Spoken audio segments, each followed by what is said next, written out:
Hello à tous, c'est Kazin, j'espère que vous allez bien et on va reparler un petit peu de 151. D'ailleurs, visiblement, le coffret énorme devrait arriver chez nous l'année prochaine. Visiblement, ça semble se confirmer. C'est ce que j'ai compris.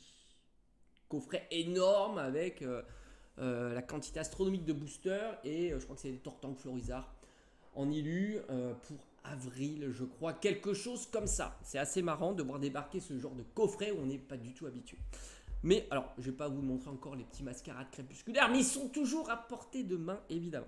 On va revenir sur le taux de drop parce que c'est vrai que j'ai souvent parlé du taux de drop favorable sur les SAR, je précise SAR, sur 151 comparativement aux séries précédentes, quoique non pas précédentes, suivantes plutôt.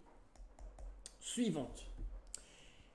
Et c'est vrai que certains m'ont mis dans les commentaires comme quoi 151 c'était très difficile aussi. Donc moi j'ai envie de te dire, je ne sais pas. Je ne vais pas me focaliser sur mes ouvertures parce que ça ne sert à rien de se focaliser sur les ouvertures, mais je me suis toujours focalisé sur les seules, je pense, études que l'on a avec des quantités de boosters importants. C'est TCG Player qui le propose en faisant des parallèles évidemment, parce que si tu fais pas de parallèle, tu peux rien dire. Et on va en parler là du taux de drop de 151. Alors évidemment, on ne parle pas du taux de drop de Zénith Suprême qui est aux antipodes.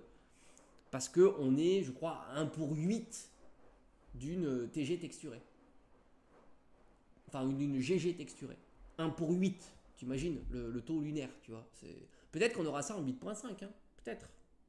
Mais le taux est lunaire hein, sur Zénith Suprême. C'est une série, d'ailleurs c'est ça qui est assez marrant, que Zénith Suprême, ça devrait être une série ultra ouverte, ultra tendance, ultra fun, et au final, c'est une très bonne série. Tout le monde te dit c'est une très très bonne série, mais au final, le scellé patine, quand ça arrive, il y a le temps, enfin voilà, c'est assez particulier, mais c'est vrai que Zénith Suprême, c'est vraiment une série de zinzin. C'est une série de zinzin avec un taux de fou, parce que comme je te disais, c'est 1 pour 8. Imagine-toi 1 pour 8. Je crois que j'ai lu ça. 1 pour 8, quoi. Moi, j'avais dit 1 pour 10, mais je crois que ça descend même à 1 pour 8. Tu vois. Une ultra texturée pour 8 boosters. Et encore, je crois que sur le 1 pour 8, ils ont viré les gold. Les gold alt. Mais bon, je crois qu'elles tombent plus difficilement. Enfin, en tous les cas, chez eux. Parce que chez nous, c'est peut-être un petit peu différent. Parce que tu sais, tu te rappelles, il y a eu le bug. Mais le bug, ça ne veut pas dire qu'elles tombent souvent. Ça veut dire qu'elles sont peut-être mal distribuées. Si elles tombent uniquement dans certaines quatre configurations, c'est peut-être qu'elles sont mal distribuées. Donc ça, on n'en sait rien. Qu'en est-il pour 151? Parce que le but, c'est 151. Zénith Suprême, on le sait, c'est la folie. Alors peut-être que 8.5 sera la folie aussi. Et franchement, ça sera génial. S'ils pouvaient nous faire dropper 8.5 entre les SAR et les Master Ball Pokéball, ça sera top. Qu'en est-il pour 151? Alors, le début de bloc et karaté violet, on était tous dire ça loot. D'accord. Bon, on parle de quota, pas de quota. Moi, je pense que tu ouvres 100 boosters de tripack, tu vas looter. Voilà, 100 boosters de tripack sur EV1, EV2, EV3, ça va dropper. D'ailleurs, beaucoup ont ouvert beaucoup de tripack, beaucoup de TB sur EV3 et ils ont droppé de la SAR et ils ont droppé du Dracofeu, même s'ils n'ont pas ouvert de la display. Parce que certains displays, certains pensent que c'est des quotas, etc. Mais enfin, le chiffre, il est assez énorme. Tu as une SAR tous les 32 boosters. Voilà. C'est le chiffre de TCG Player. Voilà. Tous les 32 boosters, tu as une SAR sur EV1, sur EV2 et sur EV3. Donc c'est quand même très conséquent. Donc une chance sur 32 de mettre la main sur une SAR. Et c'est vrai que j'ai vu beaucoup d'ouvertures de EV3 par exemple, parce que c'était la série tendance avec les Dracofeu. Et on voyait des Dracofeu tomber dans des ETB, dans des tripacks, dans des build and battle. J'ai vu beaucoup de build and battle ouverts. Et c'est vrai qu'il y avait déjà beaucoup de boosters dans un build and battle. Et ça tombait la SAR. Mais ce qui était cohérent avec le 1 sur 32. Après, ça n'a plus été la même histoire, puisque tu prends la dernière série en date, EV8, c'est 1 pour 90. Donc on a quasiment un facteur 3. Mais c'est colossal en fait, un facteur 3. C'est colossal de voir la différence avec le facteur 3. Alors là, on n'a pas passé sur 151. 151, si tu regardes le taux de drop d'une SAR, on est sur 1 sur 32. Tiens, pas mal. on est sur le même taux de drop des séries EV1, EV2, EV3, réputées comme des séries plutôt généreuses. Alors évidemment, on n'est pas sur du Zénith Suprême, mais ça tout le monde le sait. Zénith Suprême, c'est un cran au-dessus. 1 pour 8, c'est lunaire 1 pour 8. Imagine, tu drops une texturée tous les 8 boosters. Enfin, en moyenne, hein. Si tu peux ouvrir 20 boosters avec 0, hein, ça peut arriver. Mais comme tu peux ouvrir 8 boosters et en faire tomber 3, ça peut arriver aussi. C'est ça le taux de drop. C'est pas un quota. Alors oui, peut-être que tu préférerais avoir un quota plutôt qu'un taux. Mais nous, on n'a pas de quota comme on peut voir sur les displays 8.5 où tu as au minimum une SAR d'assurer sur une display. Du moins, c'est ce que j'en ai compris. Donc 151, on est sur du 1 pour 32. Donc 1 pour 32, c'est quand même vraiment sympa. Moi, j'ai ouvert plus d'une centaine de boosters. J'ai eu même plus que 3 alternatives. J'ai été très très gâté sur cette série-là, mais je ne vais pas me focaliser sur mes résultats parce que ça n'a pas de sens au final. Je peux avoir un beau run qui fait que j'ai 2 fois plus d'alternatives qu'un run classique.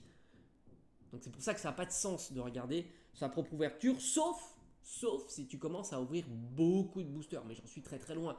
Il faudrait à minima au moins 1000-1500 boosters pour commencer à avoir une vision assez claire. Et même là, tu pourrais être plus gâté ou moins gâté que ton voisin.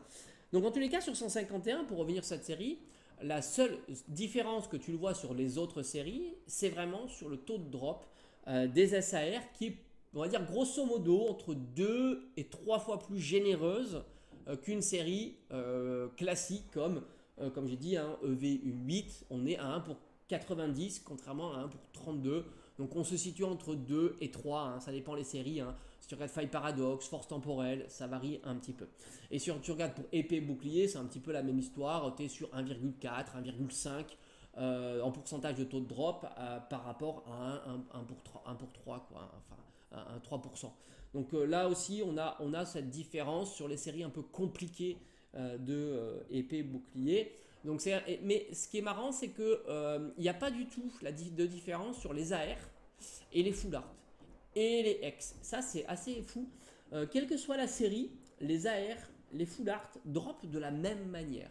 C'est intéressant. Et pour finir, parce qu'on aime aussi dire quel est le taux de drop d'une SAR en spécifique, et bien par conséquent, un taux de drop spécifique, par exemple de ce Elector, c'est à peu près 1 sur 200. Voilà, à peu près, je dis, hein, c'est un peu plus, mais 1 sur 200 boosters. Et c'est vrai que une chance sur 200 d'avoir cette carte-là, bah, c'est plutôt facile. Puisque c'est une carte spécifique. Et rappelle-toi, on avait fait une vidéo sur épée et bouclier 7, donc Evo Céleste, d'une carte spécifique suivant les raretés. J'avais pris une Noctali pour un exemple, hein, j'aurais pu prendre une autre carte. Et une simple Noctali V, c'est une chance sur 170 de l'avoir. Et là, on est une chance sur 220, je crois que je me rappelle, c'est à peu près ça.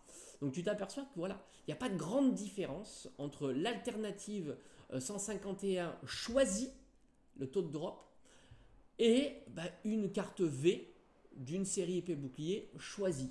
Il y a peu de différence, c'est assez fou. C'est pour ça que le taux de drop c'est une chose, mais c'est pas tout, évidemment, parce que cette carte ça vaut, je crois que c'est 70-80 €, alors que la Noctali V, ou même on aurait pu parler de la VMAX, parce que la VMAX je crois qu'on est sur une chance sur 300. Donc plus difficile que ce Elector à faire tomber, hein, la VMAX de Noctali. Et plus compliqué de faire tomber que ce Elector, et pourtant il coûte 5 fois moins. Tu vois la... Bref, on a fait le tour, donc voilà. Le seul chiffre qu'on a qui est plutôt solide, c'est le taux de drop une chance sur 32 boosters d'avoir une alternative, et j'englobe évidemment les alternatives dresseurs, hein, mais comme dans toutes les séries, EV1, EV2, EV3, 4, 5, 6, 7, 8, etc. On intègre évidemment dans une alternative random les alternatives aussi dresseurs, sinon ça n'aurait pas de sens si on n'intègre pas à chaque fois les mêmes cartes. Mais c'est vrai que Zénith Suprême, mais on pourrait regarder aussi des séries comme 25 ans, hein, le taux de drop des séries du format de carte collection, hein, tu sais, le Dracofeu, le Tortank, etc. Quel est son taux? Mais là, c'est pas exactement la même chose. Les SAR sont une rareté spécifique, mais certains considéreront peut-être que Zénith Suprême, les GG texturés ne sont pas des cartes alternatives. Donc c'est pour ça que les faire dropper plus souvent, c'est pas la même chose. Alors que sur 8.5, on est là sur de l'alternative. Donc intéressant de voir si on va être au moins sur du 3% à peu près, comme 151. C'est ce que j'avais dit moi. Ça serait déjà au moins quelque chose, parce que ça aurait le mérite de dropper quand même. Quand on a 2 à 3 fois plus de chances d'avoir une format de carte, bah c'est quand même agréable. Ça a un impact dans ton ouverture. Alors sauf si tu ouvres 10 boosters évidemment, bien que ça a quand même un impact, mais qui est moindre. Est-ce qu'on aura un format à la Zénith Suprême, 1 pour 8, 1 pour 10? Là ça sera le caviar, ça sera la régalade. De la même manière aussi pour les Master Ball et les Pokéball, parce que c'est vraiment les raretés qu'on attend sur ces séries-là, parce qu'après il n'y a plus grand chose. Master Ball, Pokéball, même si certains ne sont pas intéressés par ces formats, et après SAR. D'autant que les SAR, il y a quand même une certaine scission qu'il y a entre la popularité des cartes, c'est-à-dire qu'il y a vraiment des cartes qu'on ne veut pas faire tomber, et il y a vraiment des cartes qu'on veut faire tomber, hein, les évolutions, peut-être certaines autres SAR comme Ursa King du Vermeil qui est quand même très joli, hein, petit clin d'œil. Comme aussi le Rugilune qui est très sympa, pourquoi pas. Mais après l'impact du prix est quand même là, hein, faut pas oublier, parce qu'on va payer nos boosters quand même. Soit ça va être compliqué à avoir nos boosters, soit on va payer nos boosters plus cher.